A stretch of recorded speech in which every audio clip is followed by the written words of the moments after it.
Welcome to the Cold One with the Boys podcast, where we bring you new content creators every week. We are your hosts, Asen and Nathan. Hello, hello. This is episode 39, titled The Numbers Game. Our guest is Skullstream. He's a partnered Twitch variety streamer known for his cool transitions, visual effects, and his rigged skull cartoon character. We talked to him today about his previous job as an accountant and his transition into Twitch streaming full time. For all the new streamers out there, this is the one to listen to right here. For sure. So For sure. sit back, relax, and open a cold one. Yeah. I just wanna crack that door with that boys, yeah.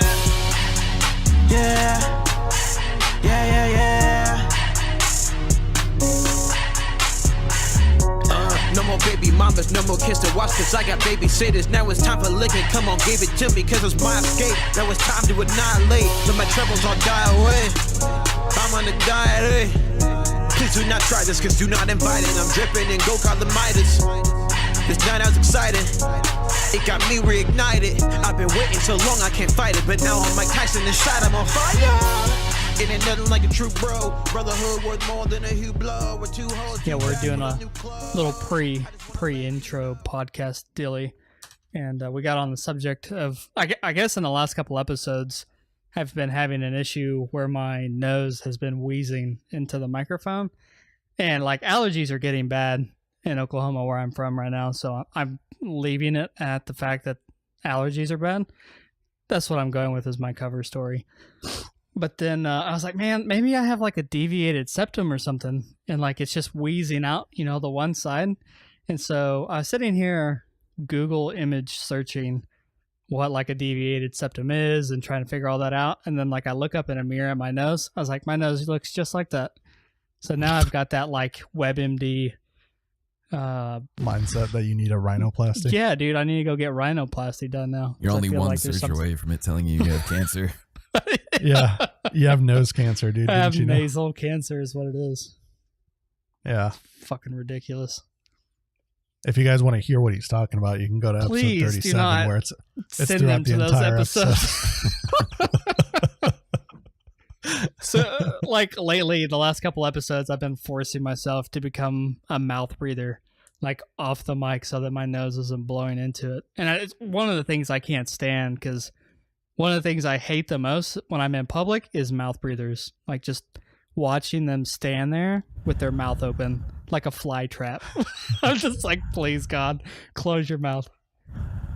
There you go. Embrace the hate. Yeah, embrace it. Oh, man. All right. Well, we have Skull here with us. Awesome streamer on YouTube. YouTube's down, but I meant Twitch. Way to go, dude. For a second there, I was like, I'm going to just see how this plays out. Yeah. He's like, all right, I'll see you guys yeah, there. he's. I mean, I'm sure you probably are on YouTube in some form, but you definitely don't stream on there. Mm-mm. So, are you on YouTube at all? I uploaded a few videos, thinking about getting into it more just for like long-term content. Yeah, for sure, man. Yeah, YouTube's a good site, even though right now they're not proving it. I don't know. Did it go down today? Like the entire server went down, or what happened? It went down like an hour ago. Oh, yeah. shit. Like, yeah, you can't do anything on YouTube? Like it wouldn't load. Oh. Yeah, it doesn't load anything. Lizard Squad, dude, for sure. You think so? No, I don't know. Could be. I mean, are they even still around? Actually, I think they got busted a couple months after they DDoSed WoW's Warlords of Draenor release. Like, I think they got like hit up. I think one of their guys did, but most of them are in Finland, and they don't have laws against that kind of stuff there or something of that I sort. think they picked up the main guy. I don't know.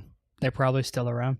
I know those guys get picked up, sent to prison, and then they become fucking working for the governments they got picked up for, or by, whatever word you want to use there. Yeah, you can't teach a skill set like that. So the governments are like, we need somebody to do this work. We don't know how to teach them how to do it, so. Yeah, just get picked up. There you Costs too much money to train somebody to do it. Just use a felon.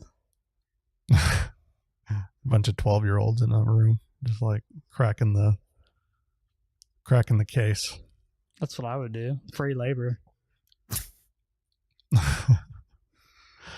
Awesome. All right, man. Well, I've been checking out your streams a lot lately, and I love everything you got going on with your whole thing. Like, it's very, very, very unique on what you do on your stream. And I know you mentioned one time that I was in there, and you probably mentioned this more than one time, but that you do it all yourself, like everything, all the transitions, all your logos, all that stuff, right? Yep. Some caveats to that.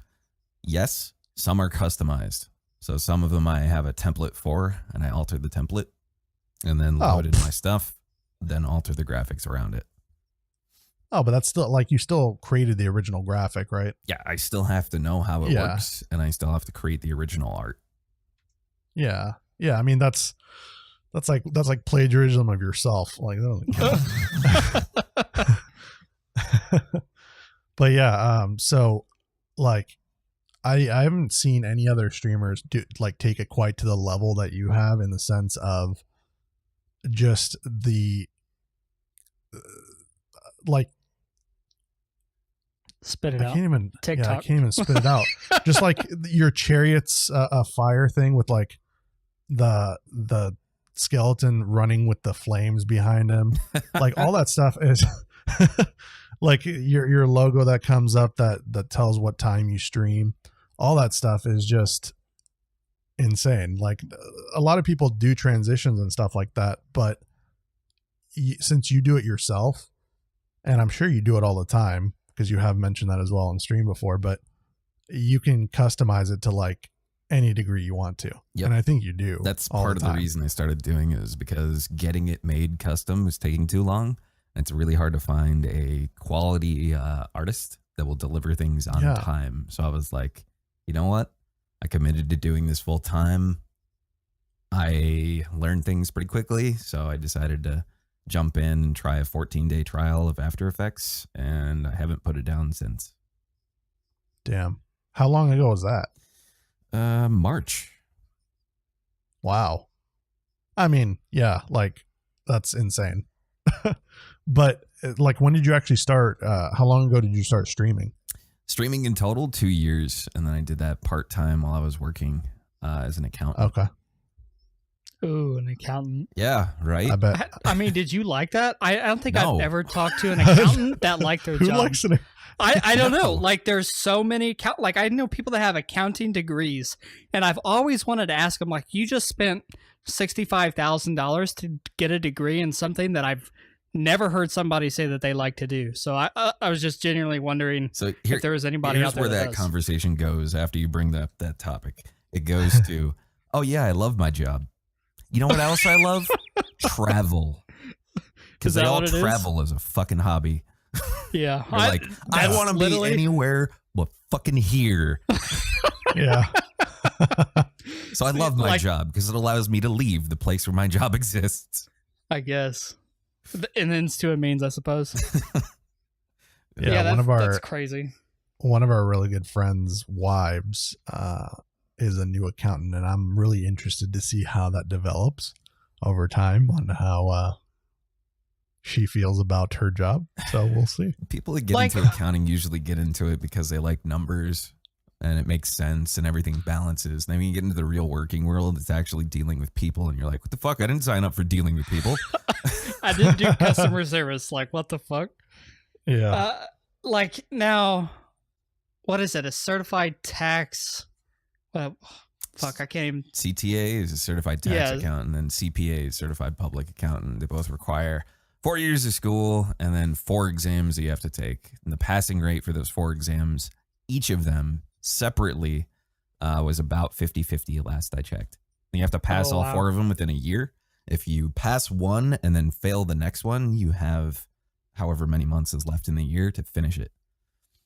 Jesus. So if you're going to fail one, you want to fail one either at the very beginning or really close to when you took the first exam. Right. Did you go to school, like college, for accounting? I have 2 degrees. I have an undergraduate degree in financial information analysis, and I have a graduate degree in accountancy. Wow. So how did you go from 2 degrees to graphic designing and being on Twitch? I worked for 8 years and hated it. Damn.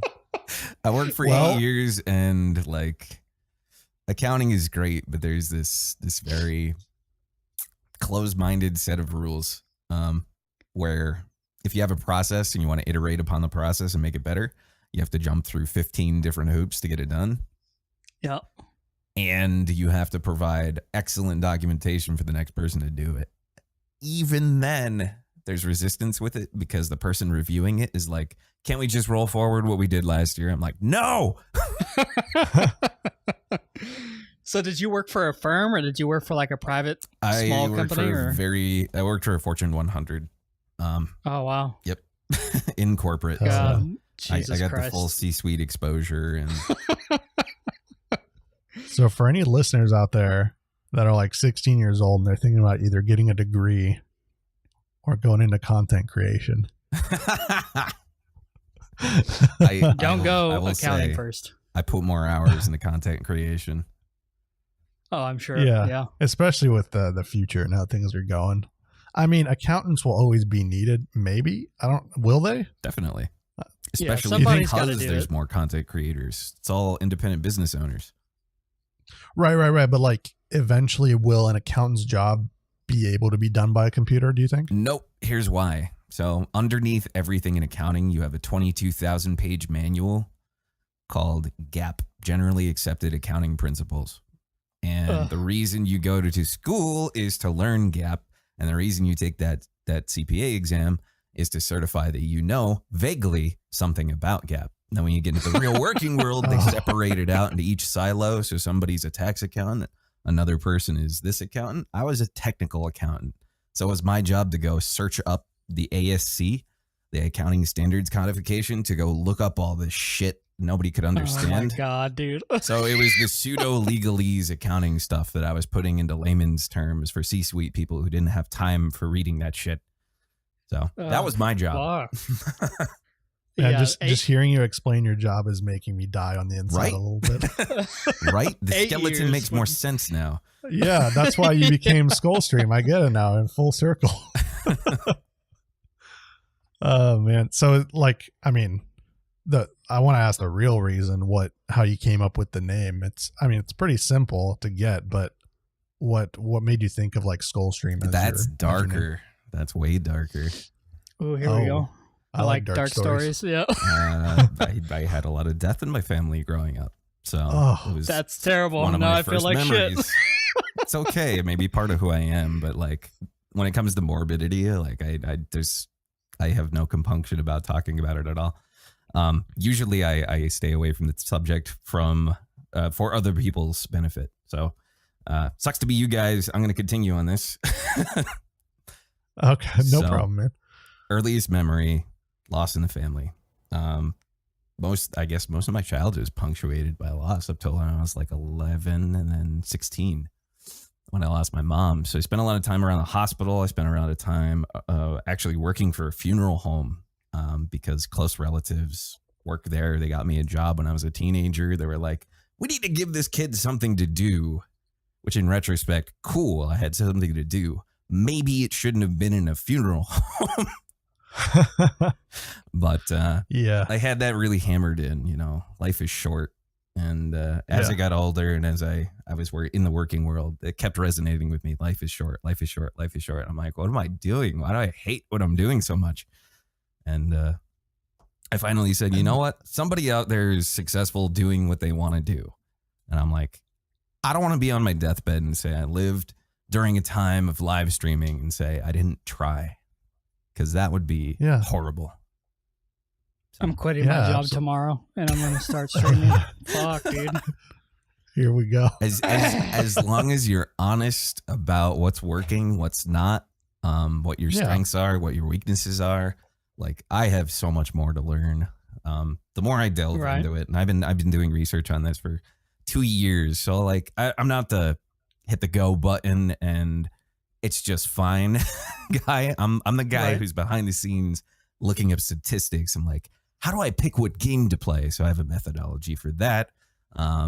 What kind of graphics do people want? What's too much? What's too over the top? What's going to make people not want to watch? Is 15 seconds with this song too long of an alert? And then, we develop, outlooks based on whatever data we have and whatever the numbers are reflecting. And you can see the accountancy showing through here. Yeah, I was gonna say you probably got algorithms and formulas for all the numbers, and it's some of it's soft stuff because you can't get your hands on a lot of the hard data unless you have access to the backend Twitch API. I know a few people that do, but I have other ways of going around it. But at the end of the day, the final step for all of these things is to check Twitch itself. Yeah. It's really awesome to hear you actually say that, because a lot of people, or not people, but like a lot of streamers in particular, shy away from what you just said, at least saying it. Not that they aren't actually doing it in the background, but a lot of streamers are like, oh, I don't really care about the number. And you shouldn't lie. You shouldn't, right. You shouldn't like focus on the number, but you should definitely be realistic and know what's working, know what's not working, especially and build. if you're full time. Like, this is your livelihood. Yeah. You can't ignore the numbers and fucking cross your fingers. It doesn't work. Right. Yeah. Any job. And the thing is, it can work, and those are the people that they pay attention to. Is like the one hit wonder, like Drake came to play with the me people that are giving Fortnite. advice everybody else is following and absolutely shouldn't follow. I actually, dude, I see a lot of advice going out there on Twitter, and a lot of advice that like one person will say something that contradicts someone else, and then I see one of them is way more successful than the other, and I'm like, well, then I'm going to take that guy's word for it. Yep. I think it's all somebody's opinion. Like when it comes to that stuff, they heard it from some guru who heard it from some guru, and that's just what they think now. Well, they're listening to the people that are already at the top of the food chain already. And fact of the matter is, a lot of the streamers that have been doing this have been doing it for 5, 6, 7 years. So a lot of the successful people on Twitch, especially the ones that give advice that circulates to all other streamers, they became successful and got to the top of that Twitch mountain before anybody else. It's a different ball. It's a game different now. world. Yeah. And this is the thing. The reason like I think what you're saying is really important is because you have had a fairly quick like rise to partner. Definitely not the quickest I've seen. So the biggest X factor in me getting partnered was putting in the extra time, but I didn't put in the extra time and I didn't commit to doing this full time until I had a chance to prove that putting in additional time would result in additional growth. So I had time at my job. So my last year of employment, I was an independent contractor. And what they would do is they would contract me for oh shit scenarios, basically. Right. Yeah. So like a company is like, oh shit, we have to do this. We don't have enough people. Give us somebody as a temp hire to do this, who's really good and knows how to phrase things and can get this done. And we don't have to worry about it. And that's what I did. So between clients, though, you're sitting around, you're waiting for them to get you another client. They're still paying you, but you have a lot of free time. They're like, here, take this educational course and learn about this new accounting pronouncement. I'm like, cool. Thanks for the 10-minute objective. Yep. Completed. Check the box. All right, back to streaming. So I got to put in extra time doing streaming for about a month, and I found that putting in the extra time yielded additional growth. And I did it by the numbers because I had to justify this to my wife. Because you can't make a decision like this unilaterally. That has to be in alignment. There are a lot of things going for me that allowed me to be able to make this decision. And she is number one on that list. Her support means everything. And not for nothing, health insurance helps if you're self-employed. For sure. Being able to rely on her health insurance is really, really, really important. So a lot of things were in alignment for me to be able to do this. Had a lot going for me. She's just banking on that day where you have 50,000 subscribers and she gets to sit at home. I don't know, but I do feel pressure to share my successes with her. Right. And, and she watches the stream too. So this is like nothing. I can't be like, yeah, I had a great day at work when there were 75 trolls and just something in chat being like, I'm a racist. I'm like, no. Yeah. So, like how long? So from the time you left your job to when you kind of started full time, were you already kind of partner pushing at that point? When I made the decision to leave, I just said, I'm going to do the best I can. I'm going to shore up what I can control. Whatever I have power over improving, I'm going to improve. And I threw myself into that. And I started putting in about 8-hour days and working on stream outside of that. Between when I started doing that and when I got partnered, I think it was like a couple months. I think I was only at 30 concurrents when I left my job. So it was still a pretty big leap. And I saved up emergency expenses. So like starting your own business, I saved up expenses and said, I need something to fall back on if this doesn't work. If this is truly luck, like everybody suggests it is, I need to be able to fall back on something. I can't be like, well, I just left this lucrative career and hope this would work out. Like I could never do that. You know, I made calculated decisions and really, really dedicated it to my being at that point. You know, it was my life, is my life still.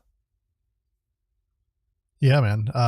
Yeah, it's really cool to hear. Like I hadn't looked into the background of how that all happened, and just hearing that, and you have the support behind you. It's really cool to hear and seeing your success kind of at this point. It's pretty insane. I'm sure you're really happy with it that, you're like all the numbers you've been looking at and everything are actually paying off, and the work you're putting in is paying off. Some of it is, some of it isn't. I tried a couple of experiments. Some things have been a step back, but when you have a step back, you can either mope on it or keep trucking forward, like, So for instance, and I will say we did a lot of sub gifting for the first few months, like a lot, like several thousands of dollars worth of sub gifting. Ouch. Didn't work. How did that turn out? I don't know whether that was because sub gifting became a normal thing when they started doing the huge drops. Because before that, it was a thing unique to the channel, and it worked really well. Now there's been diminishing returns. I think just because it happens everywhere else, Right. Yeah. Almost every streamer has sub counts and, sub totals or sub point totals that are many times larger than their average concurrent viewership, which tells you that there's a lot of sub gifting going on. So for sure. Yeah, that is very true. So with sub gifting, like, do you think the direction Twitch is taking, like with September, the thing that just passed, where like you could gift a sub and then they can resub the next month for $1? Do you think that's actually helping people a lot more, or do you think that, I mean, obviously it's helping in a way, but do you think that helps actual growth of a channel? I think in a way it does. I think it's the more hype moments that you're able to have, I think the more it helps the channel. For me, I actually saw a decrease in subs during September because we stopped gifting so many subs. And then, because seems like weird. It was more of a money grab by Twitch or Amazon or whoever it was, because they knew that if they implement this thing where, you get people on the hype train to gift out these subs to all these other people, telling them that if you do this, those people are hopefully going to resub the next month for $1. They're basically having a whole bunch of other people gift the subs thinking that those people are going to resub, and they're not. So it's how many people actually resub? I would probably say it's under 5%. Actually, I should do an analysis on that because a month is almost over. Right. So they extended it until, actually, I think 2 days from now is the last day. But they did the extension kind of like under the table. So I think even right now you could still extend a sub for $1. Wow. The other question is, who's going to forget to cancel their subs? Because when you extend it for $1, it puts you on the monthly subscription, I believe. Ooh, true. Yeah. So I wonder what people the don't drop even is want to gonna risk be that. like. So I don't know about that. I do think they're headed in the right direction. I definitely think there's advantage for Twitch. And evidently there are ways to renegotiate your contracts, provided you meet certain criteria. I don't know if I'm allowed to talk about specifics, but renegotiation is a thing that occurs when you get, large enough or you've been there for long enough. So you get a bigger cut of the total sub. But I think they're headed in the right direction. I mean, I'm sure Twitch saw an increase in revenue, and as long as their revenue is a function of streamers' revenue, then it's helping the streamers. Right. Yeah. I know some of the streams I was watching the first time, the whole, you could gift 100 subs to random people. Like the first day that came out, I was watching a bunch of different streams, and there was people coming in dropping 100 gift sub bombs all the time just for the hell of it. So Not mine. It was definitely my channel exists on the good graces of a few very, very generous people, and then a lot of people who are just diehards, and they're fucking amazing. Yeah. Well, I mean, I guess we'll see how that's turning out, as far as, because we have we're on a network called the APM network, and we have several streamers on it, and there was several sub bombs dropped, and I guess we're going to see how that progresses into the next month to see how many people actually resub. You're gonna follow up on those sub bombs. Yep. Yeah, it's gonna be like 3 people. It's like, what? Individually message all of them. Hey, you have a sub that you can. You actually don't even need to do that. You can send out a mass email to all of your subs at one time. So Twitch gives you the ability to do it directly. There you go. I don't think I've ever gotten an email from somebody I'm subscribed to. I don't think a lot of affiliates and partners know it exists. Well, there you go. The secret's out. So it's definitely in there. Expect to get a bunch of emails. It's something I said that I should have done for September, but I'm like, I really don't want to bother people for money. I mean, at the end of the day, I do keep track of all my statistics, but I'm like, I also don't keep any of the donation stuff up on stream. Like all of that stuff is away. I don't like talking about it. Yeah. I talk about it here because it's good conversation and it's the real behind the scenes of streaming. But like on stream, I don't want to talk about money. Yeah, because you feel like you're asking people for money. I don't think I could ever, personally, I don't think I could ever live stream because I don't know. I feel like I'd be sitting there and the only thing I'd be thinking about is, why is nobody giving me money like all these other people get money? Hey, I'm being honest. You better start stripping or something, dude. Like, you lose that real fast, and it goes from that to, I hope people talk today. Somebody talk to me, please. Somebody say something, and then somebody pipes up, and it's like, you're a fucking noob. And I'm like, Yeah. And then somebody says something positive, I'm like, please love me forever. Just stay here and don't appear too needy, otherwise it would be weird. Mm-hmm. Yeah. I don't know. Like, at the same time, I do agree with you. Like, you don't want to, definitely don't want to seem like you're asking for money, sitting there like, talking about your statistics on stream or anything like that. But at the same time, I think it's important for people to know, any kind of content creation, people need to understand that it's free content that they're receiving, whether they're subbed, if they're subbed, obviously it's not free for them, but that's their choice. So the fact that it's free content, like if everything was completely free where no one was subbed to you, you wouldn't keep doing it. No, I probably still would, honestly.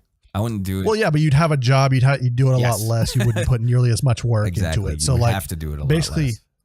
Exactly. The end product of what you actually provide to everyone that's watching you wouldn't be possible without the support of all those people that are subbed to you. Absolutely correct. So that's the biggest thing. Yeah, it's a weird dichotomy between, it's never required to throw money at the streamer at all. It's not even required to talk. Like lurkers are literally the lifeblood of Twitch. But at the same time, you can't keep doing it, or I can't keep doing it at this level without that support. So there's this weird, how do you talk about that in a respectful manner without seeming like you're begging. Yeah. I'd be the beggar. I'd be like, look, guys, Please I haven't been able to buy a bar of soap in like 2 weeks. Somebody help me, please. Is that why you look so grimy today? Oh man. If people maybe ask that's why on stream, I do talk about it, but like I don't like bringing it up on my own. Yeah, for sure. Yeah. So like I was also curious about the actual Skull character that you use. So did you actually so you designed the actual character that you see moving? No, that one I had to commission from the ground up because there's just like two people in the entire world who know how to design characters for that. For that, so it doesn't work kind of, do you have like motion sensors? Like I'm so curious about works how with that a works. regular webcam. It just tracks your facial movements, nice. so it assigns points to like your eyebrows to identifiable facial features. So smile, eyebrows, things like that, head movement, and it says when this eyebrow moves, move these points on the picture, and each point on the picture is a different piece. So like the eyebrows are different pieces, the head different piece, shoulders different piece. Wow. That's awesome. So there's like two people that do that. There's one guy on Fiverr who does it, and then there's another friend of mine that learned how to do it that doesn't want to do it for anybody. she's very, very, very busy, and she's like, I want to do this. She's like, I have a real world job to do. I'm like, okay. Shit, I'm about to learn how to dude. do that. There's probably a big market for that. Yeah, especially when the cost of a character is like $400 plus. Fuck. Oh man. If you're a good designer, the designs actually aren't all that intricate. It's really the mapping that nobody knows how to do. And then like once you get that down, it's easy. It's just a matter of helping somebody who possibly knows what they're doing with a computer install it. Well, the thing for me is like, so I went to college. Well, the first time I went to college, I went for 3D animation. Nice. So, I know how to work with like 3D models really well, and I've worked with After Effects quite a bit. So I know how a lot of that works. But the thing that's really important about any of this is I suck at the actual design part. Like I can't design a character. I suck at drawing. The actual design part's the part that's hard. As far as mapping and like the actual animation and all that stuff, I can do that. Yep. Those all the technical pieces are what I'm good at. Yeah, the logo design was just like, we got that design 2 years ago. And then I sent it back like 4 times until it looked good. From that logo, we made everything in After Effects. That's it. Yeah. All you need is one really well-made logo, and you can kind of mess with it infinitely in After Effects. Yep, extracting the white and dark balance, using the silhouettes, being able to make vectors from it, all of that good stuff. Yeah, there's so many little things that are just a treat for someone that like has worked with After Effects before. Like some of the little effects you do with the like little light over when your twitch.tv/Skullstream comes up. Like the little light that kind of draws it out. I'm like, oh, I've done that before. And the fog. Oh God, here comes the nerdy shit. I'm lost by the you don't way. know anything about. Yeah, I have no idea what you're talking about. There's so much stuff you can learn in After Effects. But what I've been doing systemically is just picking effects that are eye-catching. Because I'm like, the number one thing is if I'm doing this, it needs to stand out. Like, it can't just be a niche appreciation for, somebody in digital design. No offense. It needs to be appreciated by everybody who's seeing it. So like somebody off the street who has no background in design needs to come in and be able to be like, yo, that's cool. Yeah, Nathan, you better fucking appreciate it. I didn't say it looked bad. I think it looks cool as fuck. I'm just saying I have no idea what the fuck you're talking about. Like, that's all I'm saying. I'm Come just on. fucking with you. Yeah, eat my ass, dude. Come on. Oh, man. Hey, we'll start talking about fishing, and I'll leave you in conversation for the last 10 minutes. All right, here we go. That? Here we go. Yeah, all right. dude. Time for me to fucking like sit back and listen sit back about and relax for a something while. I don't know anything about. Well, it depends if he's like a freshwater fish or saltwater. A little bit of both, but mostly fresh. Okay. So I have no idea where in the country you come from. Boston. Boston. Boston. Up in Boston, Massachusetts. I actually have a boss that's from Boston. He's cool as fuck. He's old though. A boss from Boston, dude. Yeah, dude. It's actually pretty legit. But I don't know. What kind of freshwater fish do you guys have up there? Largemouth bass, smallmouth bass, bluegill, crappie, pike, walleye. What else? Sunfish, perch, carp. Yeah, pretty much everything. None of it reaches like a really big size, so we don't really have like Great Lake size trout up here or giant freaking largemouth bass like you would do in Texas, but it does okay. Fishing's seasonal here, so you can't fish for like half the year from like now until April. Where I'm from Oklahoma, so we have all the sport fish minus like muskie, walleye, pike, things like that. And I'm actually glad that we don't have those, because one of the things that terrified me when I was a kid learning how to fish, I had two things. Going across docks onto like docks, like the little bridge over the water, getting to the dock terrified me. I don't know why. Like I could get to the dock and I would be fine. But going across the bridge to the dock, like I had to get down on all fours and like crawl my way across the bridge. Like I couldn't walk across them for the longest time. And I always had dreams when I was a kid about fishing, and I would be catching like the pike or the muskie or, you know, the long snouts with teeth, you know, alligator gar or whatever. And I'd be throwing my poles in the water because they're so ugly. And like that's developed into the type of fish I like to eat. Like I stopped looking at all these different kinds of fish, because if it was an ugly fucking fish like a halibut or something like that, Sea like robin. I can't eat. Yeah, like I can't eat those fish anymore because they're so fucking ugly. Like it just ruins the taste for me. But my favorite type of fishing is definitely bass fishing. Like nothing better than largemouth bass fishing. Agree. I do like smallmouth though, but we don't have anywhere close to me that we can do smallmouth. there's a few rivers that I frequent around here that have a smallmouth in them. They're really interesting because in the river they behave a little bit differently than they do in like a lake. Mm-hmm. Yeah, it's the same way with largemouth here. Like I'm used, like I don't have a boat. I never grew up with a boat, so it was all bang in the bank. And my brother-in-law bought a boat a while back, and I actually got to go out and, you know, be a bass fisherman on a boat and stuff. Total game changer, isn't it? Oh, it is, dude. I can't, like, it sucks because I went with him for a whole summer. We were out on the water all the time. And now, like, I find myself not going fishing as much because I don't have a boat.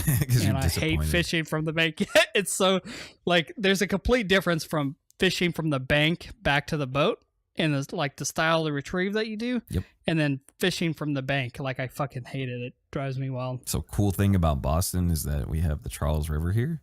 I live pretty close to it. So I'm able to, the Charles is a walking path on both sides of the river. Ooh, nice. For, I don't know, 30, 40 miles down to the city. So I could literally take my bike and follow the river all the way out to the ocean for miles. So there's definitely a lot of bank that you can bang because, you know, as a fisherman, you know, there's a spot and then 50 feet away, there might be another spot and there might be an overgrown fucking tree in the way that's decorated with somebody's fishing line and bobbers. Right. And there's less of that in the city. And it's really weird because there's no fishing pressure because there aren't a lot of fishermen in the city. So it's a weird environment to have like cars in back of you, like 20, 30 feet, and then be fishing in a river right next to it. Yeah. But like the fish get used to it. So, you know, you look in the same spots, you look around bridges, you look around, you know, we have lily pads here, surprisingly.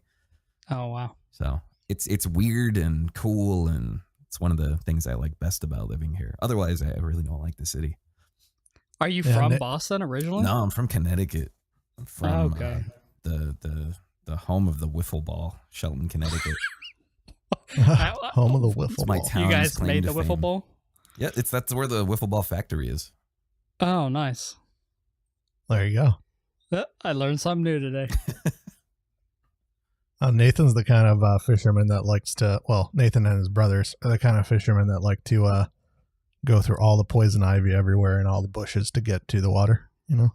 That's Jeremy. Like, I hate that shit. Like, my older brother is a huge pond fisher. Like, I hate fishing ponds. I think it's a pride thing. It's like, can we get the boat to this pond? Well, it's not even that. Like, I don't know. We have like oversized ponds here that people call lakes. And if I can throw a baseball from one side of the pond to the other, it's a pond. It's not a lake.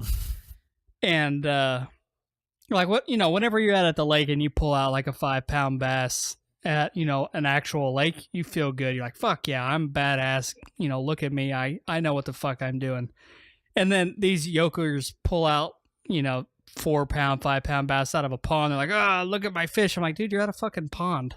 Like, you can like throw a baseball in the water and knock it out and it'll float to the surface. You were competing with one other fisherman and he's sitting 6 feet away from you. In a pool of thousands of fish in a small little area. Like, congratulations. It's not that big a deal. Like, I don't know. I shouldn't talk shit because fishing is fishing, but I don't like people that brag about the pond fishing. Like, the thing I can't stand is the people that post the Facebook pictures of, their fucking 7-pound bass that they caught, and then you can see all the houses in the background, and it's in a little neighborhood pond. I'm just like, all right, dude. That's every fishing picture that I could take here. Although apparently there's good carp fishing here in the winter, like right now. They don't eat that cold shit, do they? I hope not. Not out of this fucking river. There's all factories up here and stuff. Like, there has to be mercury at the bottom of the river. There is no choice. I've eaten carp before. It wasn't bad. You ate carp? Yeah, I've eaten carp before.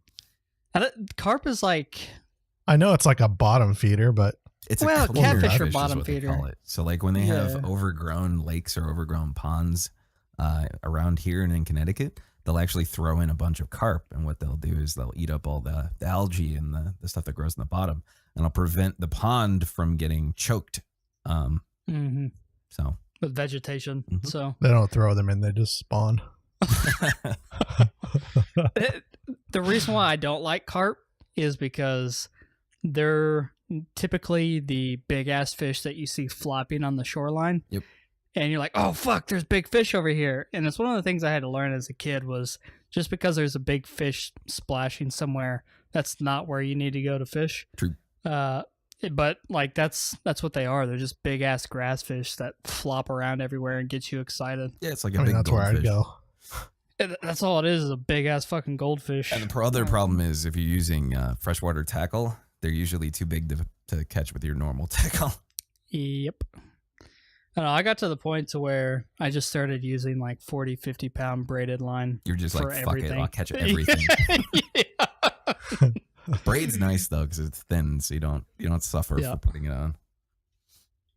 Yeah, I never got into the whole leaders, like putting leaders on the end of my braid or, putting monofilament leader on the shit. Like I just throw on like 50-pound braid or 25-pound fluorocarbon. I just go with it. Same. Only caveat to that one is unless I'm fishing for bluefish in saltwater, then leader. Yeah. Well, I guess if you're doing shark or anything like that, you'd have to have. You guys use steel leaders or? Yeah, have to. Bluefish are like piranha. Oh fuck! See, I'm not about that life. Like if that thing could take my hand off, or like sink teeth into my hand, like definitely I'm not sink that teeth shit. in your hand. We had one flopping around the deck one time, and it got a hold of a life vest and bit the corner of it off. Fuck that! I would be out the fucking boat. Oh shit! Yeah, see, that's why I can never go deep sea fishing. Like, just the amount of shit they pull out of the ocean. Like, nah, I'm good. We just had a shark attack here in Boston. Actually, the guy died. It was like the first one in 80 years. Oh shit! Like in the city, come through the river, or no. That would have been fucking terrifying. No, it was on the coast. I mean, I don't know. He said the river connects to the ocean, so it's a possibility. They could come up to a certain extent where the salt water mixes, but they'd have to turn around. I don't know how well they think. tolerate the brackish water. Oh, yeah. I could Google that later. I don't know. Nathan just doesn't want to go to saltwater because everything that comes out of saltwater is ugly. It is, dude. I don't pretty think fish in saltwater. Mackerel. like you. Yeah, they're not bad. What's the big ass fucking green and blue one that's got the goofy ass head? The dolphin fish? No, it's not a dolphin. I don't think it's mahi. It might be mahi. I don't know. It's just this Not a big ass. sailfish. No, I don't know. I'll have to look it up and send you a picture. Make sure I'm thinking of the right one. They're just ugly as fuck. Like, I don't know. I can't do it. Plus, I'm scared of being out in a little ass boat in a big ass ocean. So. But by the way, like 5 minutes ago, we hit that gibberish point where I didn't know anything what you guys were talking about. And when you were talking about lines, I was like, yeah. Back to streaming. Yeah. Back to I mean, I pretty much got over it. Like I thought, from what you had done on your stream, I thought you'd have like audio video design background, but it sounds like you were just an accountant. Nope. That got I interested learned in everything audio from the video ground design. up. Like, and just in March, that's insane. the audio is before that. Audio is the biggest bitch when it comes to streaming. Like, ask any streamer and they'll be like, audio is the hardest thing to learn. It's so stupid. So what about it makes it so difficult? Because I also consider myself an amateur like EDM artist. So I've also dabbled with audio stuff, but what makes it like really difficult comparatively? So the first barrier to entry is you have a lot of bad advice out there from people that are like, what's the best this for streaming? And it's like, what's the best this for streaming? What is the best mixer for streaming? And it's like, there have been radio stations doing this for the last, I don't know, 80 years. Yeah. Start there instead of starting with streaming. Yep. There are things you could use for streaming, but like in an effort to provide advice and to, I guess, I don't know whether they're trying to help or be at the top of the I'm helping people list, but they're giving advice that they're parroting from sources that don't make sense. So they'll be like, you need this mixer. I don't use a mixer. Mixers add a sound floor. Almost universally, a mixer will add to the sound of an audio signal, and you don't need one. What you can do is use a sound card and then get the signal into the computer that way through digital output, which is clean. So you like your mic? Do you? I mean, I don't know what kind of mic you use. Is it a USB or is it XLR? XLR, definitely. I mean, if I was going to do it again, I would actually use USB. Like if I was going to go back to the beginning, because there's a way, way, way, way cheaper solution to get a very similar sound to what I'm using right now. That's for sure. Use USB and then use Voicemeeter and then become really acquainted with Voicemeeter, which is free software. Right. I tried to go with the Voicemeeter stuff. Wow. Fuck. Yep. We've both dabbled in Voicemeeter, but like I'm more comfortable with the hardware stuff. So absolutely. Like hardware is way easier. That's why I prefer it. Yeah. But in a pinch and for a lot less cost, Voicemeeter definitely works. Yeah. Because I like, for example, for your sound right now that I'm hearing, sounds very radio voice, like announcer.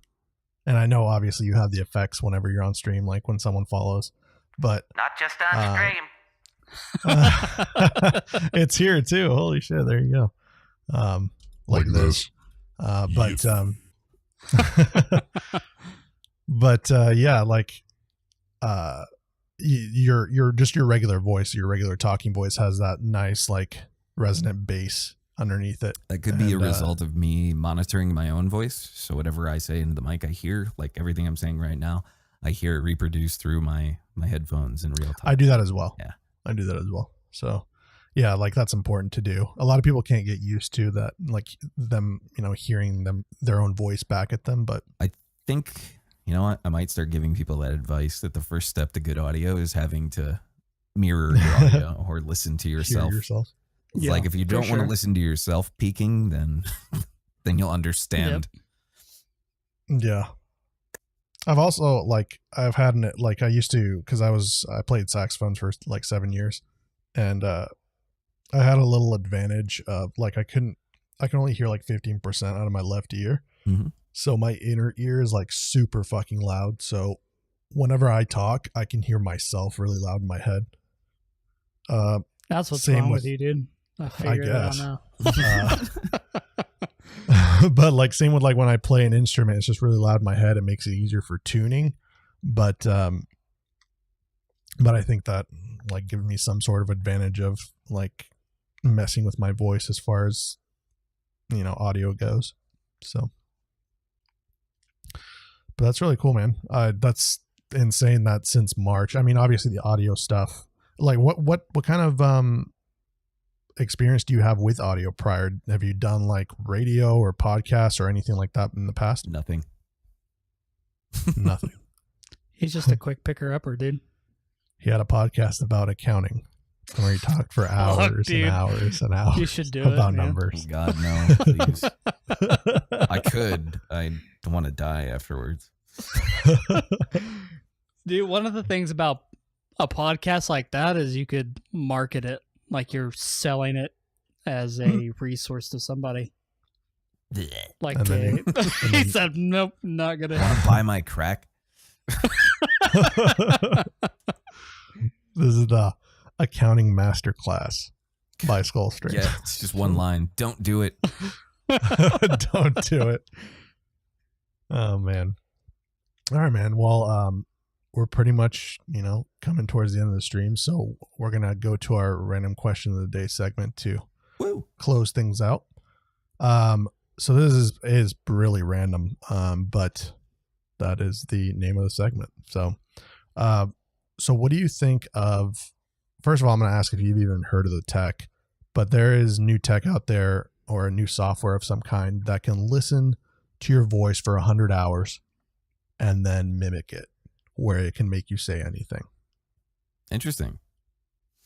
And so basically because of that, what do you kind of think that means for the future of like streaming or podcasting, or like for example, if someone could do that, because there's obviously more than 100 hours of footage of your footage out there, probably, to where someone can be like, all right, we're going to copy all that and then we're going to make another Skullstream over here. I think if somebody's willing to copy me, they're setting their sights low.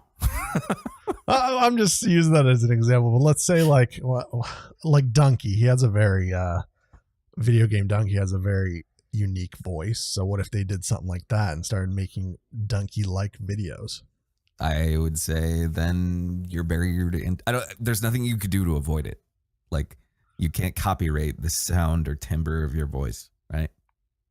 So you have to work around it.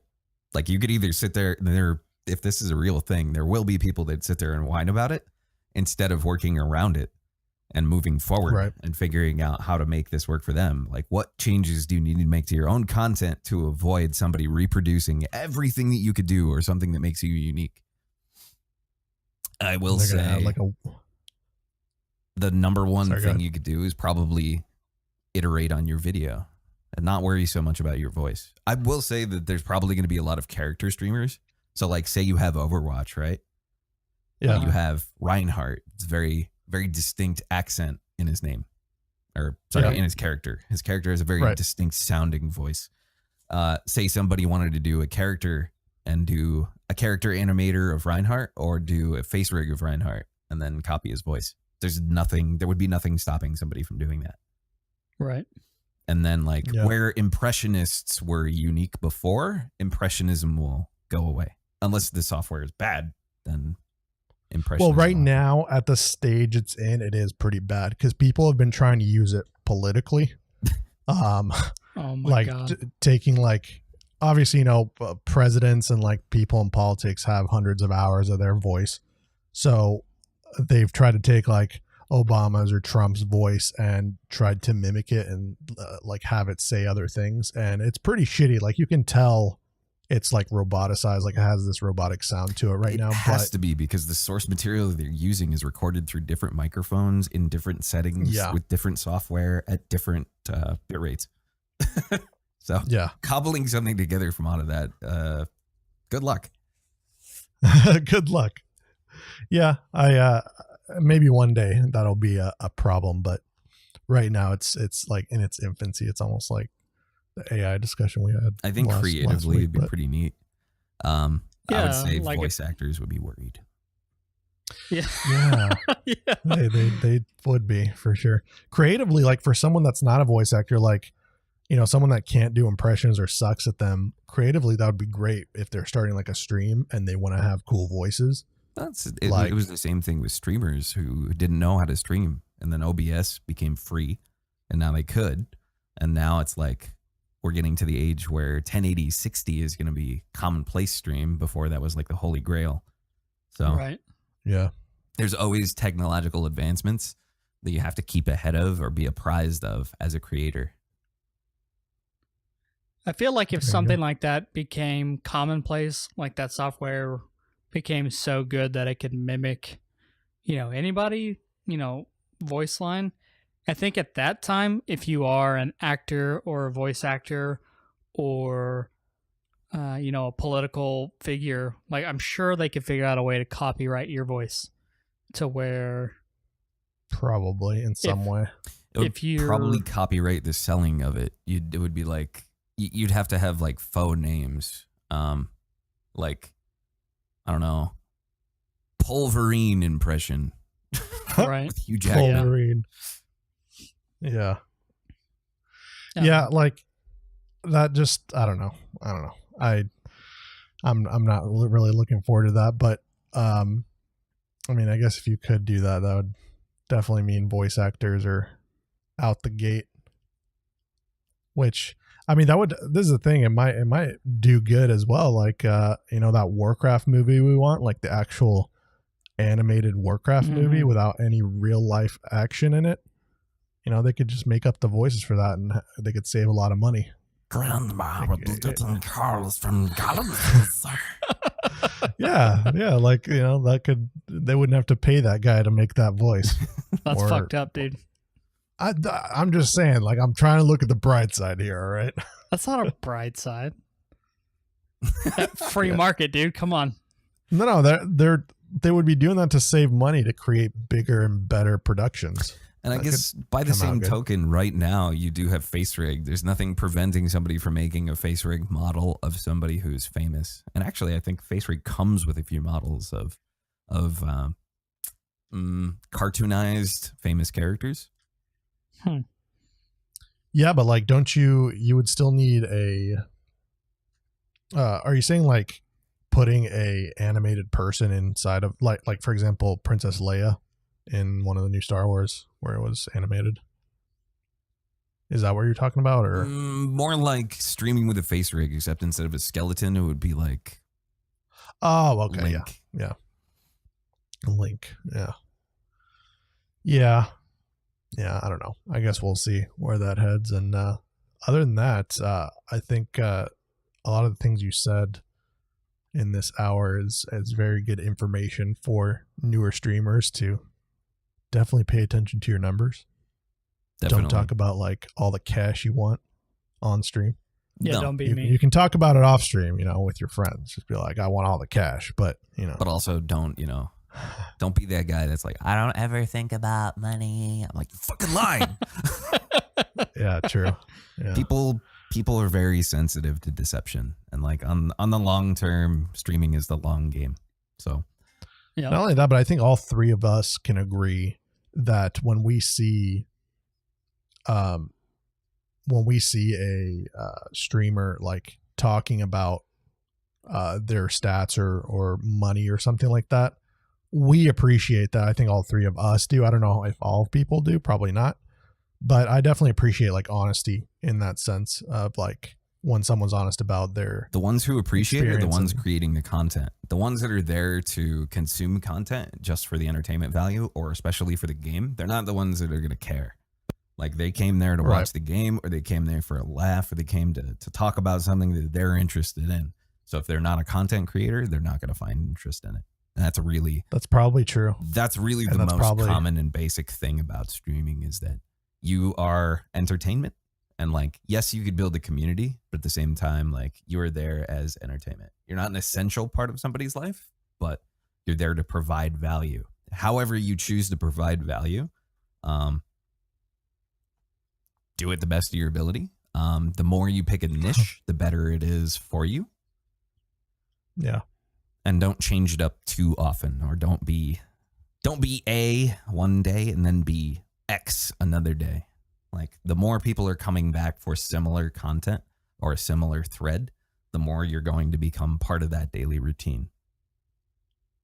Yeah. Most people on Twitch, as Mike Boudet would say, dance monkey, dance for free is what they would say. Yep. Dance for free. All right, Skull. Well, I had a ton of fun, man. I hope you did as well. I did. It was a good talk. Like talking about fishing. That was good. Oh, the rest of it sucked. I'm sorry. I'm sorry. I didn't know anything about fishing. I like talking about accounting, to be honest with you. I mean, Wow. I finally got some real answers from somebody.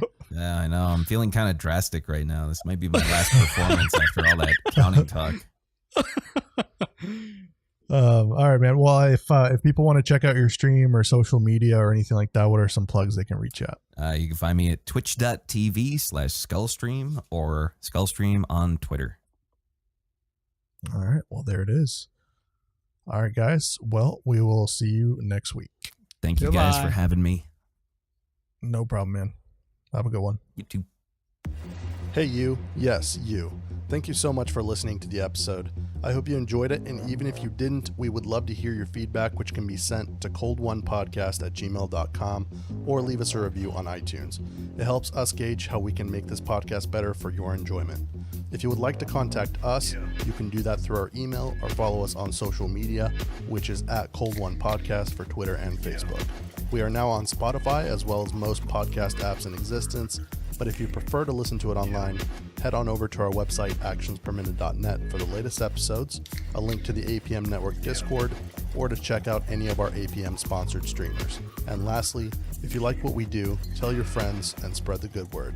Thank you again, and remember, don't drink and drive.